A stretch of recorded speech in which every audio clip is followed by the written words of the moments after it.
Je vous demande d'accueillir chaleureusement Franck Papazian, président de l'ECS Paris.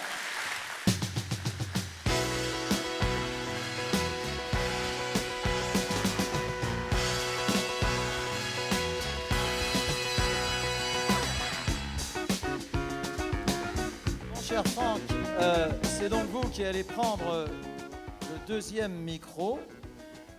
Car nous avons prévu, il y a cette soirée à grands frais, il y a 2 micros. Donc voilà, j'espère qu'il marche. Parce que malgré moi. Il marche. Comment? Il y a 2 micros malgré moi. Non, voilà, il y a deux micros. Non, mais on connaît la générosité des Arméniens qui n'est plus à démontrer. D'ailleurs, j'ai dit à Franck, pour la petite histoire, ça l'a fait sourire, que cette semaine, je viens vous voir, vous, et la semaine prochaine, je vais voir Charles Aznavour. La seule différence entre vous deux... La hiérarchie respectée. Voilà, c'est qu'il est un peu plus jeune que vous, donc oui. Je suis... Voilà. Éternelle jeunesse. Franck, je suis très heureux de converser avec vous, et j'imagine que pour vous, voilà aussi, c'est une soirée assez émouvante qui vous permet donc de féliciter une nouvelle génération, je sais que c'est un terme que vous aimez, mais une nouvelle génération de l'ECS Paris, diplômée aujourd'hui. Alors j'imagine que votre fierté, voire votre émotion reste la même d'année en année. D'année en année, d'école en école, de ville en ville, puisque nous avons fait certaines remises des diplômes ensemble, cher Nelson. Et donc c'est vrai qu'à chaque fois, à Paris, à Strasbourg, à Toulouse, à Marseille, à Londres, à Bruxelles, à Barcelone, et puis bientôt à Nice, eh bien, je participe à toutes les cérémonies de remise des diplômes et je suis fier d'avoir impulsé l'ECS, l'IEJ, Subdeweb, parce que nous réussissons à former les meilleurs professionnels pour que dans la vie, ils soient les premiers. Et pour nous, ça, c'est un credo, c'est même une promesse, c'est même un engagement que nous faisons non seulement aux étudiants qui nous font confiance, mais aux parents que je salue, sans qui rien n'est possible. Merci à vous. Alors, je sais que même si c'est un cursus, une année qui se termine, je sais que pour vous, c'est aussi une année qui commence avec beaucoup de projets et notamment des ouvertures de nouveaux campus. Beaucoup d'ouvertures. Media School Group a été créé en 2002 et aujourd'hui, 13 ans plus tard, nous arrivons avec une vingtaine d'écoles et cette année, nous en créons 8. 6 Subdeweb à Paris, Strasbourg, Toulouse, Marseille, Bruxelles, Nice, Shanghai, 2 ECS à Nice et à Shanghai, ce qui fait donc 8 écoles. On a 2 nouvelles villes, ce qui nous fait 9 villes en tout, 5 en France, 4 à l'international, pour que nos étudiants puissent s'appuyer sur un réseau performant, qui puisse être compétitif et qui puisse leur permettre d'être à la hauteur des exigences d'un marché de plus en plus difficile, mais sur lequel nous trouvons notre place de mieux en mieux. Justement, vous parlez de Shanghai, c'est une ville que je connais un petit peu, enfin si tant est qu'on puisse connaître une ville de 25 ou 28 millions d'habitants, mais qu'est-ce qui peut aujourd'hui pousser un étudiant à partir, parce que c'est un vrai challenge, c'est un challenge extrêmement utile et qui peut être extrêmement profitable, mais qu'est-ce qui peut pousser justement aujourd'hui un étudiant à partir à Shanghai et surtout à y rester combien de temps? Alors, dans le choix des villes à l'international, nous les avons consultées.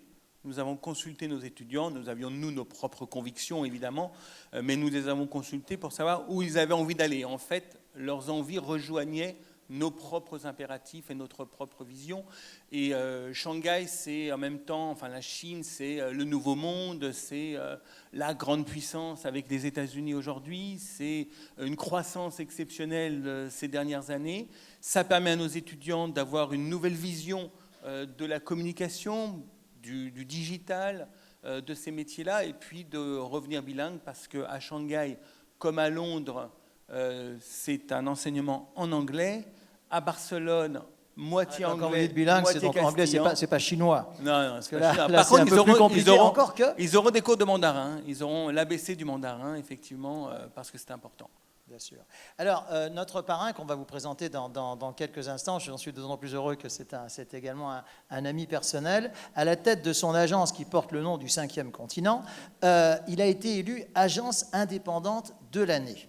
Et je sais que ce mot d'indépendance est un mot qui vous est cher également. Effectivement, et ce n'est pas un hasard si nous avons demandé à Vincent Leclabar d'être le parrain cette année, parce que Media School Group est le seul groupe indépendant aujourd'hui qui portent des écoles de communication. Tous les autres groupes, ce n'est pas forcément un défaut, quoique, tous les autres groupes sont portés par des fonds d'investissement avec des priorités qui sont parfois différentes de celles de la pédagogie et de la professionnalisation.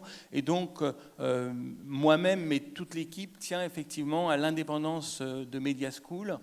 Et je dois dire que je voudrais féliciter effectivement Vincent Leclabart d'avoir porté effectivement lui aussi cette indépendance à bout de bras. Et je crois qu'il y a des grands réseaux et puis il y a des agences indépendantes. À un moment donné, il faisait partie d'un réseau, il en est sorti. Et je crois que ça montre également pour les clients une certaine objectivité dans les choix stratégiques qu'on leur propose. Comment est-ce que vous avez réussi à le convaincre d'être parmi nous? Parce que si c'est l'importance du cachet, là, je sais que c'est pas le cas, parce qu'en tout cas, en ce qui me concerne, c'est pas le cas. Donc, c'est pas le cachet. Donc, comment avez-vous réussi à convaincre Vincent? Comment vous êtes-vous rencontrés? Alors, on se disait qu'après Raphaël De Andréis, après Nicolas Bordas, après Mercedes Serra, après Jacques Séguéla, il était en bonne compagnie. Nous recherchions effectivement, pour les parrains de ces dernières années, nous recherchions un parrain qui avait réussi sa vie professionnelle, qui avait réussi à développer sa notoriété, sa réputation, son image, le succès de son agence. Et puis, rapidement, le nom de Vincent Leclabart s'est imposé. Et donc, avec Arnaud Colleux, le directeur de l'ECS, qu'on peut applaudir.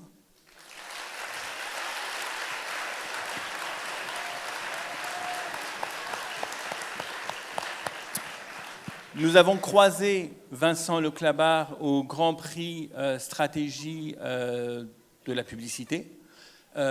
Quelques jours après, nous étions dans son bureau. Et en sortant de son bureau, il nous avait donné son accord pour effectivement parrainer cette très belle promotion ECS. Et merci beaucoup, Vincent Leclabart. Merci.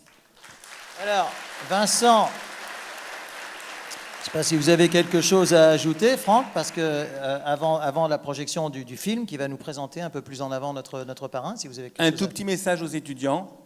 Certains restent pour continuer des masters, d'autres ont terminé et sortent dans la vie professionnelle. Je voudrais vous dire que soyez assurés, vous êtes très très bons. Moi, j'ai assisté à un certain nombre de recommandations stratégiques que vous avez présentées. Ça fait 13 ans que nous portons ces écoles. J'ai été moi-même, à un moment donné, dans la vie des agences de communication et je peux vous dire que vous êtes au niveau agence, vous êtes au niveau professionnel.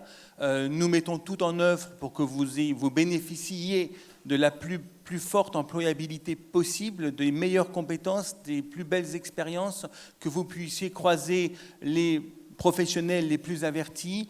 Et je peux vous dire aujourd'hui, à vous, chers étudiants, mais j'ai envie de le dire également à vos parents, vous êtes au bon niveau aujourd'hui pour faire une carrière professionnelle réussie. Sachez que vous sortez de CS, mais que l'ECS est votre famille à jamais et que Media School aussi. Voilà, vous allez réussir, je le sais, je le sais. Et je voudrais rajouter, et c'est vrai aussi pour les subs de web, et c'est vrai pour l'IEJ, votre premier fan, c'est moi. Merci.